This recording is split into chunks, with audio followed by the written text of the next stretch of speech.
धन सतगुरु, धन गुरु की प्यारी साध संगत जी, परम संत कृपाल सिंह जी महाराज जी के अनमोल वचनों की एक और वीडियो के साथ हम सभी साध संगत समक्ष प्रस्तुत है। सभी साध संगत से निवेदन है कि परम संत कृपाल सिंह जी महाराज द्वारा दिए गए अनमोल वचनों को अपने जीवन में अपनाएं ताकि हमारा जीवन सुखमय हो सके। सत्संग प्रवचनों से पहले गुरु प्यार का एक छोटा सा शब्द आप सभी संगत समक्ष प्रस्तुत है। आप सभी ने ध्यान पूर्वक सुनना है। आप सभी से निवेदन है कि हमारे चैनल ज्योति अनुसाधना को सब्सक्राइब करें। इस वीडियो को ज़्यादा से ज़्यादा लाइक करें और शेयर करें ताकि संपूर्ण मानव जाति परम संत कृपाल सिंह जी महाराज द्वारा दिए गए उपदेशों से लाभ उठा सके। किस कारण जग में आया, क्या बंदे तुझे खबर है। किस कारण जग में आया, क्या बंदे तुझे खबर है। जिसका टिकट जहाँ का होगा, वहाँ पर निश्चय उतरना होगा। जिसका टिकट जहाँ का होगा, वहाँ पर निश्चय उतरना होगा। फिर नहीं किसी की वो एक सुनेगा, घर छोड़ेगा बना बनाया, घर छोड़ेगा बना बनाया। हुआ पूरा जिसका सफर है, हुआ पूरा जिसका सफर है। क्या बंदे तुझे खबर है, क्या बंदे तुझे खबर है। किस कारण जग में आया, क्या बंदे तुझे खबर है।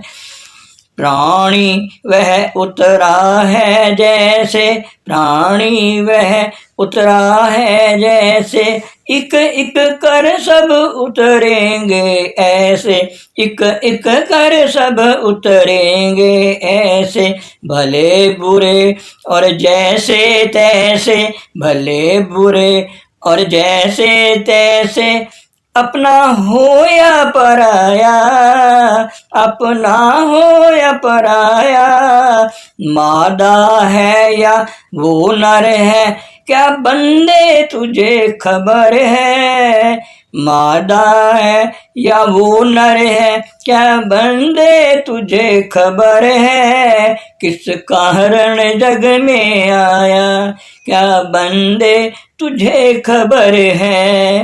प्यारे अब भी चेत तू कर ले, प्यारे अब भी चेत तू कर ले। हरि को पल पर मूड सिमर ले, हरि को पल पल मूड सिमर ले। करना हो सो अब ही कर ले, करना हो तो अब ही कर ले। जिस कारण नर तन पाया, जिस कारण नर तन पाया। यह झूठा सब घर दर है, क्या बंदे तुझे खबर है। यह झूठा सब घर धर है, क्या बंदे तुझे खबर है। किस कारण जग में आया, क्या बंदे तुझे खबर है। शहनशाह है घट में तेरे, शहनशाह है घट में तेरे। समझा चाहे तो समझ सवेरे, समझा चाहे तो समझ सवेरे। क्यों करता है हेरे फेरे, क्यों करता है हेरे फेरे। क्यों खोवे नर तन पाया, क्यों खोवे नर तन पाया। डंगर है या के बशर है, क्या बंदे तुझे खबर है।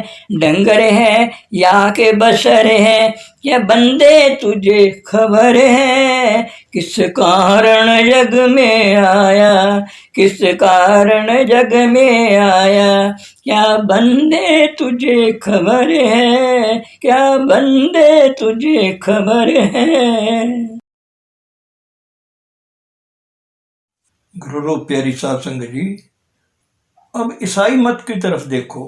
गिरजे में नंगे सिर बैठना अदब समझते हैं और गुरुद्वारों में सिर पर पगड़ी रखकर बैठना अदब की निशानी है। जो जकड़ों में पड़े हैं वे क्या करते हैं? गुरुद्वारों में नंगे सिर बैठो तो कहते हैं कि सिर उतार देंगे, और गिरजे में सिर ढांप के बैठो तो कहते हैं कि सिर उतार देंगे। भाई मकसद तो एक ही है दोनों का, प्रभु को, खुदा को पाना है।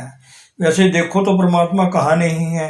जहाँ भी उसके हजूर में पूरी श्रद्धा भाव सहित बैठो, वही जगह मंदिर है, वही मस्जिद है, वही गिरजा है, वही गुरुद्वारा है। यहाँ मैंने कोई मंदिर नहीं बनाया है, लेकिन लोगों को प्रभु के अंतर में यहाँ दर्शन होते हैं। यह भाई अनुभवी पुरुष की कृपा है। जो लोगों को कुछ मिल रहा है वह आजाद कराने आया था, आजाद कर गया। अब एक दिन की भी छुट्टी मिले बच्चों को तो कितनी खुशी होती है। तालियां बजाते हुए, उछलते हुए, कूदते हुए घरों को जाते हैं। जकड़ों में दुख ही दुख है भाई। एक पीले कपड़े पहनकर प्रभु को गुणानुवाद गाता है, दूसरा नीले कपड़े पहनकर गा रहा है।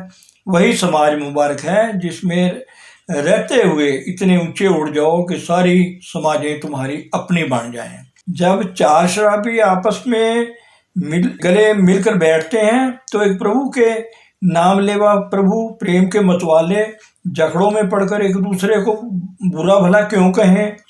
यह किनका वतीरा है जिनकी अंतर की आंख नहीं खुली है, जिससे सब में परमात्मा का जलवा नजर आता है। श्री गुरु अर्जुन देव, हजरत मियाँ मीर, छज्जू भगत तीनों अनुभवी महापुरुष थे। आपस में कितना प्यार था और एक ही जमाने में हुए हैं। गुरु अर्जन साहब ने गुरु ग्रंथ साहिब के लिए बाणियां एकत्रित की। क्या कसौटी रखी? जो भी अनुभवी महात्मा हुए हैं उनके कलाम उसमें शामिल किए जाएं। कोई जात पात का ख्याल नहीं रखा गया, सिर्फ अनुभव का सवाल था। जो पा गया उसके कलाम शामिल कर लिए गए। ऐसे महापुरुष दुनिया को रोशनी देने आते हैं, खुद आज़ाद होते हैं और दुनिया को आज़ाद कराते हैं। हकीकत को जानने वालों का आपस में प्यार होता है, जो सबसे ऊंचे होते हैं। अमृत का जिक्र चल रहा था। अमृत को पाने के लिए मन को स्थिर करो। कहो कि क्यों बाहर भागता फिरता है लज्जत के लिए? तू चल अंतर, तेरे अंतर में महारस है। गौर से देखो तो दुनिया की लज्जतें दो हिस्सों में तकसीम हैं। एक अच्छे नज़ारे, सुंदर दृश्य, दूसरे राग रंग। मन से कहो कि चल अंतर, अंतर में वह राग रंग है जिनको सुनकर मुर्दे कब्रों से जाग उठें। ऐसी आला सीनरियाँ, ऐसे सुनहरे नज़ारे हैं जो लाबयान हैं। जिन्होंने ऐसी लज्जत को पा लिया वह दुनियावी मिसालें देकर इसकी कैफियत बयान करते हैं। कहते हैं कि टूटे फूटे फूस की झोंपड़ियाँ वाला मकान था, जहाँ किसी ने कोई पक्का मकान ना देखा हो। उनके सामने महल की शान व शौकत का जिक्र करो तो क्या अल्फाज इस्तेमाल करोगे? वह लफ्ज़ों में बयान नहीं हो सकता। अंतर के महारस को पाकर दुनिया के तमाम रस फीके पड़ जाते हैं। बड़े बड़े महाराजे इस रस को पाकर दुनिया को लात मार कर चल दिए। हजरत इब्राहिम अधम थे, जब ये रस आया तो राजपाट छोड़ दिया और जाकर दरियाए वज़ला के किनारे बैठ गए। अमीर वजीर बुलाने के लिए गए, मगर फरमाया कि ये दुनिया अब मेरे लिए हेच है। जब लोग मजबूर करने लगे तो एक सुई चुपके से दरिया में फेंक दी और कहा कि यह सुई मुझे दरिया से निकाल कर ला दो। बहुत तलाश के बावजूद वह सुई ना मिली। लोगों ने कहा कि उस सुई के बदले हम हजारों सुइयां पेश कर देते हैं, मगर वह अड़े रहे कि सुई तो वही चाहिए। तो सब फेल हो गए। तो हजरत ने तवज्जो दी तो एक मछली दरिया में से सुई निकालकर अपने मुंह में लिए आ रही है।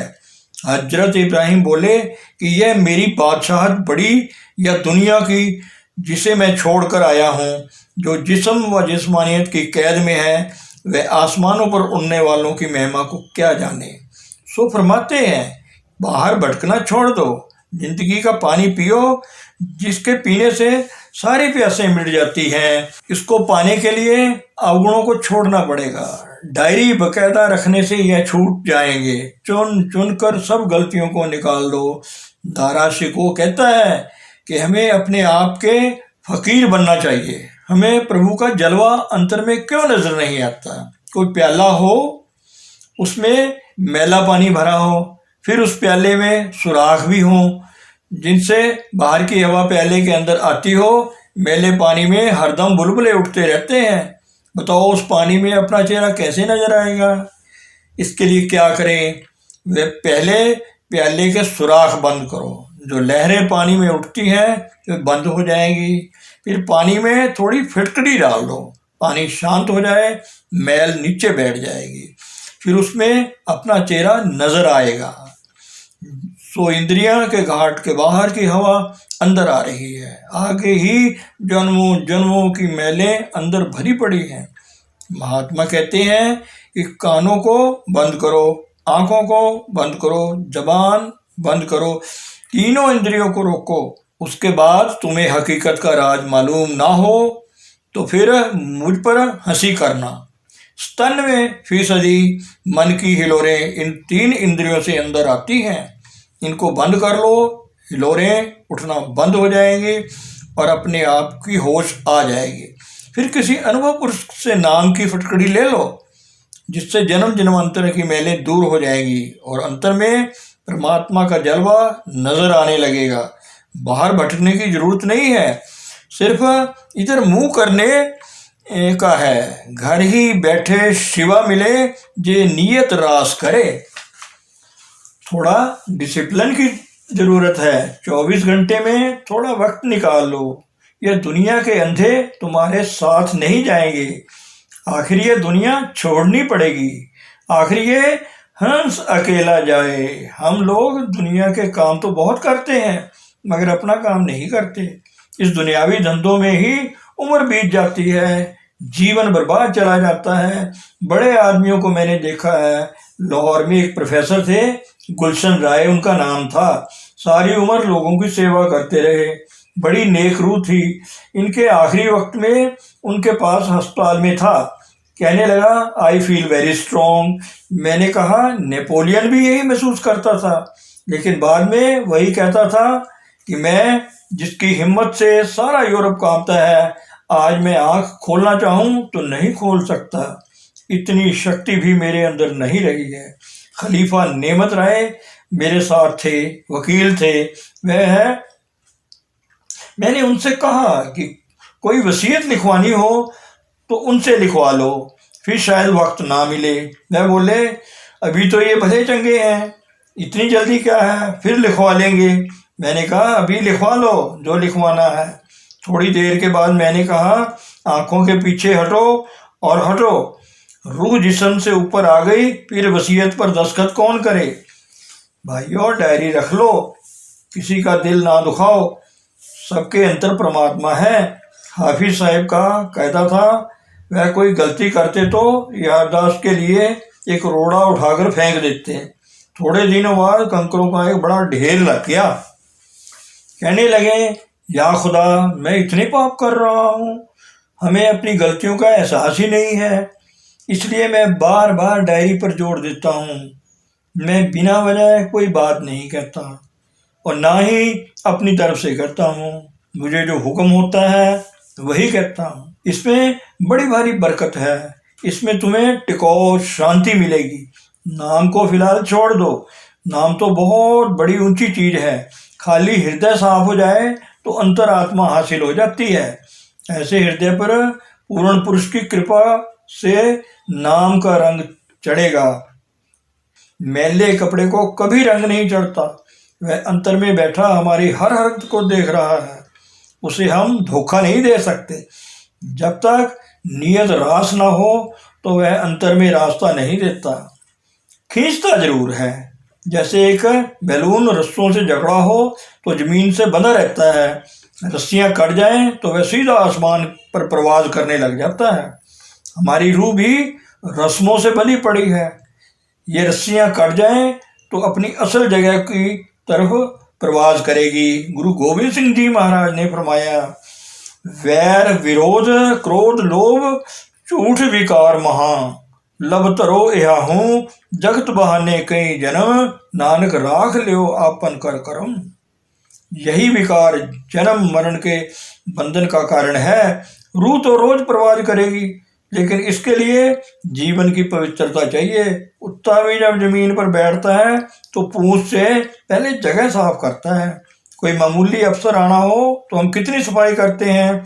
हम ये चाहते हैं कि शहंशाहों का शहंशाह हमारे अंदर प्रकट हो और हृदय हमारे मैले हों, तो ये मुमकिन नहीं है। जो अब तक पाप करते चले आ रहे हैं उनके लिए भी उम्मीद है, अगर वह आइंदा के लिए तौबा कर लें। कहीं तो खड़े हो जाओ भाई, माफ़ करना हमारा जीवन ही नहीं रहा। समाजों के आगू भी वह नहीं रहे, ना भाई भाई रहे, न पंडित पंडित रहे, और न मुल्ला मुल्ला ही रहा, और न अंदर की ध्वनि ही रही। बाहर की शक्लों बनावटों से क्या होता है। गुरु गोविंद सिंह जी महाराज जी यही फरमा रहे हैं, रहनी रहे सोई सिख मेरा, सो साहिब मैं उसका चेहरा। रहत प्यारी मुझको सिख प्यारा नहीं। आज कमी है तो सिर्फ जीवन की है, ना उपदेश का घाटा है, ना रस्म रिवाज का, ना धर्म ग्रंथों का, न धर्म प्रचार का, मगर जीवन नहीं रहा। कोई काम शुरू करना हो तो कहते हैं किसी पंडित को बुला लो, पादरी को बुला लो, मगर समाज के इन रहबरों का वह जीवन नहीं रहा। हर तरफ बिजनेस हो रहा है। कोई महात्मा आ जाए तो सीधी बात करे तो डंडा लेकर उसके पीछे पड़ जाते हैं। कुरैया कहते हैं, भाई अपने गुनाहों की मैल को अपनी आंखों के पानी से धो डालो। दरख्त अगर काटना हो तो पहले उसकी शाखाएं काटो। इसका मतलब यही है कि अपने जीवन की पड़ताल करो। बाकी रह गया तना, यानी जन्म जन्म के पिछले संस्कार, वह नाम काटेगा। इसके लिए किसी अनुभवी पुरुष की तलाश करो। जब महापुरुष चोला छोड़ जाते हैं तो हर एक समाज वाले कहते हैं कि ये हमारे थे, मगर जब वह जिस्म में जिंदा थे तो कोई कहना नहीं मानता था। कुरान में जिक्र आता है कि एक फकीर सारी जिंदगी जंगल में तपस्या करता रहा। वहाँ एक पानी का चश्मा था। सारे जंगल में एक अनार का दरख्त था जिस पर हर रोज एक अनार पकता था। चश्मे का पानी पीकर और अनार को खाकर भजन में मसरूफ हो जाता। जब वह खुदा के हजूर में आया तो अल्लाह ताला ने फरमाया कि मैंने तुम्हें अपने फजल व करम से बख्श दिया है। वह दिल में सोचने लगा कि सारी उम्र तो अल्लाह के हजूर में गुजार दी है और अब भी खुदा की टांग ऊंची की ऊंची रही है। इतने में खुदा ने फरमाया, कहो तो तुम्हारा हिसाब कर दें। उसने कहा, कर दो। अल्लाह ताला ने फरमाया, जहाँ तुम इबादत करते थे वहाँ कोई पानी कोसों दूर तक ना था।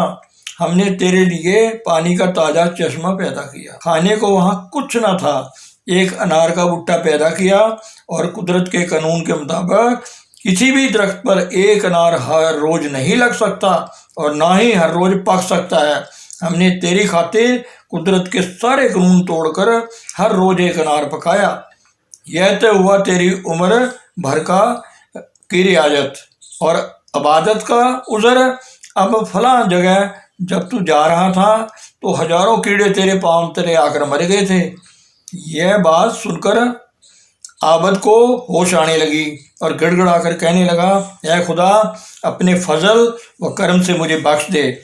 अब आगे गुरु नानक साहिब समझाते हैं कि नाम पावर के साथ लगने से कैसे मैल कटती है। हाथ पाँवों को मिट्टी लग जाए तो पानी से धो जा सकते हैं। कपड़ा गलाजत से खराब हो जाए तो साबुन से धो सकते हैं। जन्म जन्म की मैल धोने का एक ही जरिया है और वो है नाम।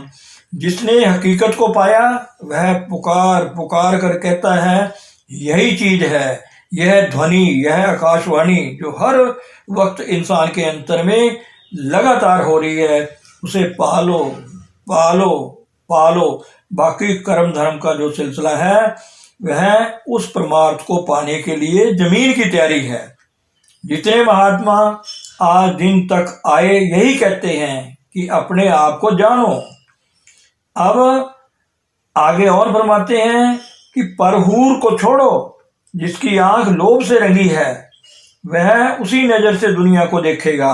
उससे हजारों के गले पर छुरी चलवा लो, 10-20 नौकर रख लो, उनसे जो चाहो कहलवा लो, झूठ सच सब बराबर हो जाएगा। संतों की तालीम बड़ी आजाद है। फरमाते हैं कि अपनी आंखों से देखो और अपने कानों से सुनो, तब यकीन करो। जबान भी मिठी रख लो। जगत का सारा रिश्ता फानी है। लोभ का कुत्ता भौंकता है, इसे बंद करो, निंदा छोड़ो। देखो तो किसी के गुण देखो, बुराई ना देखो। जिसने हकीकत को जान लिया कि जिंदगी चंद रोज है, वह क्यों दगा करेगा। आखिर में अब प्रार्थना करते हैं, ऐ मालिक, दुनिया अधोगति में जा रही है, जगत जल रहा है, तू दया करके इसे जलने से बचा ले। ये लोग दुनिया का भार अपने ऊपर ले लेते हैं।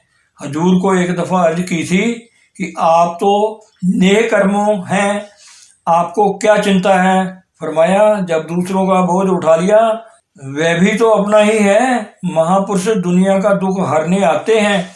तारीख उठाकर देख लो। श्री गुरु नानक साहिब फरमाते हैं, नानक नाम चढ़ती कला, तेरे पाने सर्वत का भला। इस शब्द में कितनी खूबसूरती से बताया है कि इंद्रियों का घाड़ छोड़ दो, अंतर में नाम से लगो। अब प्रार्थना करते हैं कि ऐ मालिक, सबका भला कर। कितना विशाल हृदय है उनका। वह सारी मनुष्य जाति का उद्धार करने वाले होते हैं। जैसे बाहर की बादशाहत है वैसे अंतर की बादशाहत भी है। जो सच्चे पातशाह होते हैं जिन्हें प्रभु जीवों के उद्धार के लिए भेजता है।